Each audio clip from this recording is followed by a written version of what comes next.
What's up, everybody? I actually just finished Frankenturkey 2, so this is actually going to be a review on the first Frankenturkey that I read in 2019, I think.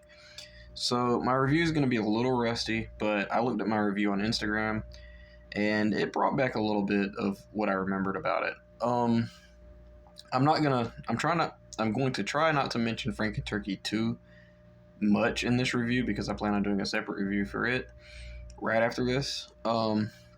But my OCD will not let me put Frankenturkey 2 before Frankenturkey 1, so here we are.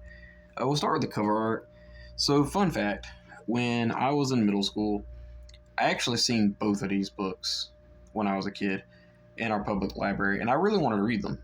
But back when I was a kid, we had like the Goosebumps, and I had to finish all the Goosebumps before I even ventured off in anything else. I felt like I was betraying the Goosebumps series if I read anything else.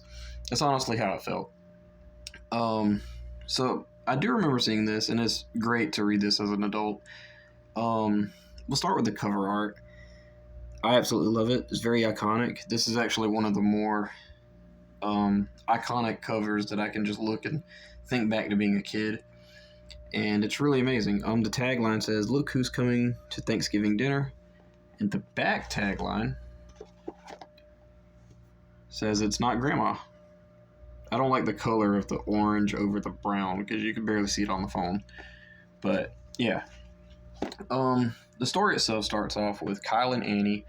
They moved from Florida to Massachusetts, and it's really cold. They're used to Florida because it's, warm and all this cool stuff. Long story short, Kyle gets bullied by this kid named Jake Wilbanks, and he beats him up, takes his lunch money every day at the bus stop.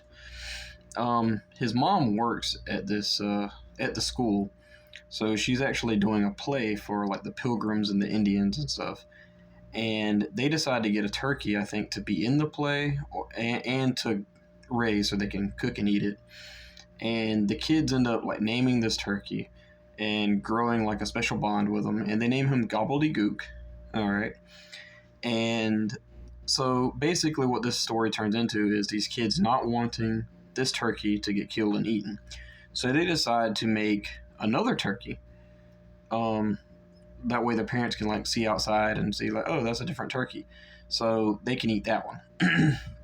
And what they do is they get like a frozen turkey from a store. They get coat hangers, a Halloween mask, and feathers from a pillow, and they make like a fake turkey and stick it outside.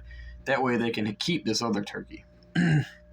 So basically what happens is one night during a lightning storm, this turkey gets struck down and it becomes Frankenturkey. And Frankenturkey's mean. He has like these like expandable claws and all this cool stuff. And that's basically the gist of Frankenturkey 1.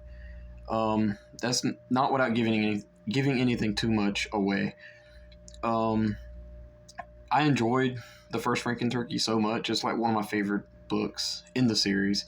I always recommend it. It's like a great, because there's not a lot of Thanksgiving horror books anyway.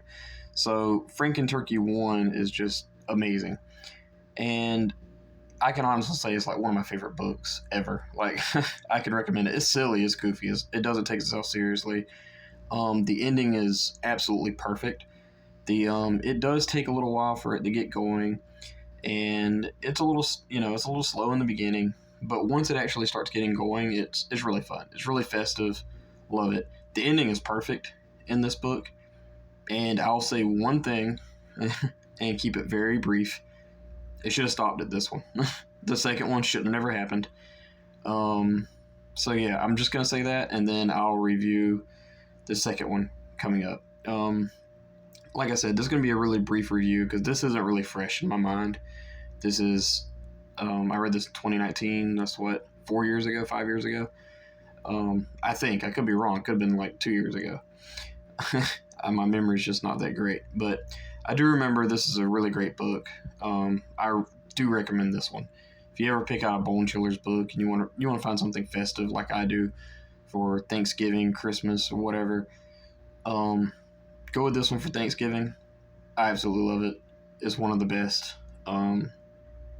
yeah, I enjoyed a lot of this book. There's not a lot to complain about. Um, I remember when I first read this, I was going to give it a rating, and I almost gave it 5 stars. But then I was like, in the if you just compare it to all the other Bone Chillers books, it's probably 5 stars. But like if you compare it to like the best Goosebumps book, it doesn't match that. But still really good. Yeah, 4 out of 5 stars for me. What did you guys think about Frankenturkey? Please let me know in the comments below. Thank you. Goodbye.